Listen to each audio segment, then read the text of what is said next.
ओंकार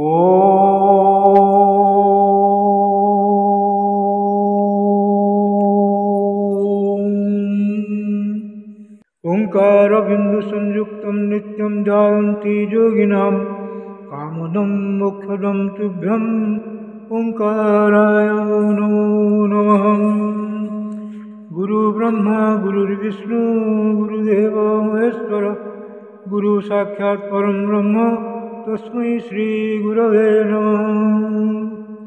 अज्ञानतिमिरान्धस्य ज्ञानाञ्जनशलाकया चक्षुरुन्मीलितं येन तस्मै श्रीगुरवे नमः।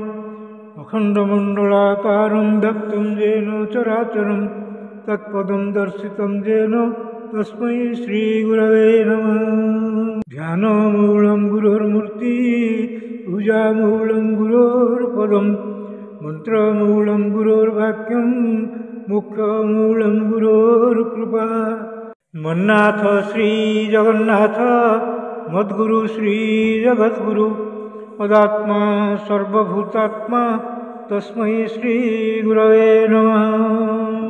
जंदारु ब्रह्ममूर्ति प्रणवतनुधरं सर्ववेदान्तसारं भक्तानां कल्पवृक्ष भवजलतरणी सर्वतत्त्वानुतत्त्वं योगिनां हंसतत्त्वं हरिहरनमितं श्रीपति वैष्णवानां शैवानां भैरवश्च पशुपति परमशक्तितत्त्वं च शाक्तं बौद्धानां बुद्धसाक्षात् ऋषभजतिवर जैनसिद्धान्तसारं तं देव पातु नित्यं कलिकलुषहरं नीलशैलाजिनाथम्। अथ श्रीमद्भागवत महापुराण पंचम स्कंध षष्ठ अध्याय। ऋषभदेवंकर देहत्याग। नारायणं नमस्कृत्यं नरं चैव नरोत्तमं देवीं सरस्वतीं व्यासं ततो जयमुदीरयेत्। मूकं करोति वाचालं पङ्गुं लङ्घयते गिरिं यत्कृपातमहं वन्दे परमानन्दमाधवं। निगमो कल्पतरुर्गलितं फलं सुखमुखातमृतं द्रवसंयुतं पिबतं भागवतं रसमालयं मुहुर्मुहुः रसिका भुवि भावुकाः। राजोवाच नो नूनं भगवत्यात्मा रामाणां योगसमीरित ज्ञान अभर्जित कर्मबीजानामैश्वर्याणि पुनः क्लेशदानि भवितुर्मर्हन्ति यदृच्छयोपगतानि। ऋषिर्वाच सत्यमुक्तं किन्तु ह्यवा एकेन मनशुद्धा विश्रम्भमनवस्थानस्य शठ किरातैव सङ्गच्छन्ते तथा चोक्तं न कुर्यात् कर्हिचित् सख्यं मनसि ह्यनवस्थिते यद्विश्रम्भात् चिराचीर्णं च सन्तस्कन्धतपैश्वरम्। नित्यं ददाति कामस्य छिद्रं तमनुजीरयः योगिनः कृतमैत्रस्य पत्युर्जायेव पुंश्चली। कामो मन्युर्मदो लोभो शोकमोहो भयादः कर्म बन्धस्य जन्मूल स्वीकुर्यात् को न तद्बुधः। अथैव अखिललोकपाल लामोऽपि विलक्षणैर्जडवत् अवधूत वेशभाषाचरितैः अवलक्षित भगवत्प्रभावो योगिनां साम्प्रदाय विधिम् अनुशिक्षयन् स्वकलेवरं जिहासुरात्मन्यात्मानम् असंव्यवहितम् मनर्थान्तरभाविना अन्वीक्ष्यमाण उपरतानुवृत्तिरुपरराम।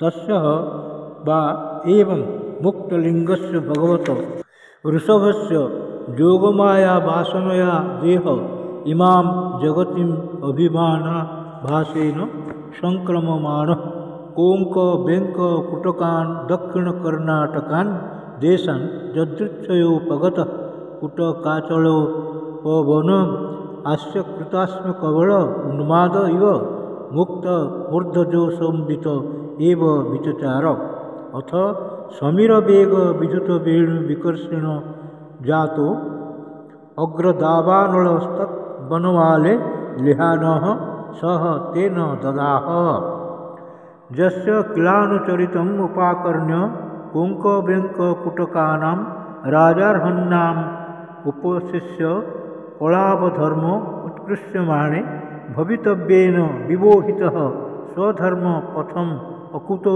भयम् अपहाय कुपथपाखण्डम् असमञ्जसं निज मनीषया मदः सम्प्रवर्तयिष्यते येन भाव कलौ मनुजापसदा देवमाया मोहिता स्वविधि निजोग शौच चारित्र्यविहीना देवहेलनान् अन्यपि व्रतानि निज निजेच्छया गृह्णाना अस्नाना न च मना शौच केशल्लुञ्च नादिनी कलिना धर्मबहुले नोपहतधियो ब्राह्मण यज्ञपुरुष लोकविदुषका प्रायेण भविष्यन्ति ते च ह्यर्भक्तानया निजलोक यात्रयान्ध परम्परया स्वस्तस्तमस्सन्धे स्वयमेव प्रपतिष्यन्ति अयं बतारो राजसोपप्लुत कैवल्योपशिक्षणार्थ तस्यानुगुणान् श्लोकान् गायन्ति अहो भुवः सप्तसमुद्रवत्या द्वीपेषु वर्षस्य धिपुण्यमेतत् गायन्ति यत्रत्य जना मुरारे कर्माणि भद्राण्यवतारवन्ति अहो भुवः सप्तसमुद्रवत्या द्वीपेषु वर्षेषु धिपुण्यमेतत् गायन्ति यत्रत्य जना मुरारे कर्माणि भद्रान् अवतारवन्ति अहो नुवंशो यशसा वदात प्रियव्रतो यत्र पुमान् पुराण कृतावतार पुरुषः साध्यश्चचार धर्मं ददकर्महेतुम् कोऽन्वस्य काष्ठामपरोऽनुगच्छेन् मनोरथेनाप्यवपस्य योगी यो योगमाया सुहयत्तदस्ता यसत्तयाजेन कृतप्रयत्नः इति हस्म सकल वेदलोक देवब्राह्मण गवां परमगुरुर्भगवत वृषभाख्यस्य विशुद्धाचरितं किरीटं पुंसां समस्त दुश्चरिताभिहरणं परममहामङ्गलायनमिदम् अनुश्रद्धयोपचितयानु शृणोत्याश्रावयति बावहीतु भगवती तस्मिन् वासुदेव एकान्ततो भक्ति अनयोरपि समनुवर्तते यस्याम् एव कवय आत्मानम् अविरतं विविध वृजन संसार परितापोपतप्यमानम् अनुशवनं स्नापयन्तस्तयैव परया निर्वृत्या ह्यपवर्गमात्यन्तिकं परमपुरुषार्थमपि स्वयम् आसादितं नो एवात्रियन्ते भगवत् यत्त्वेनैव परिसमाप्त सर्वथा राजन् पतिर्गुरुरलं भवतां ददुना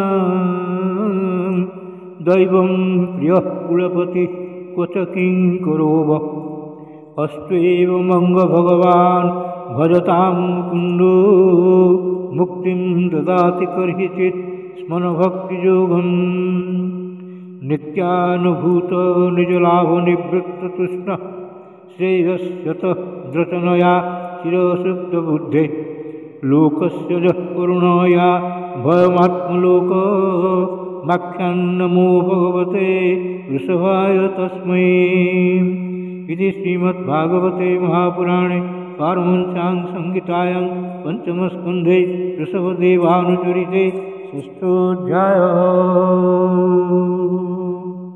भीमस्यापि रणे भङ्गो मुनेऽपि मतिभ्रमं यदि शुद्धं शुद्धं वा मम दोषो न विद्यते श्रीकृष्णार्पणमस्तु श्रीकृष्णार्पणमस्तु श्रीकृष्णार्पणमस्तु।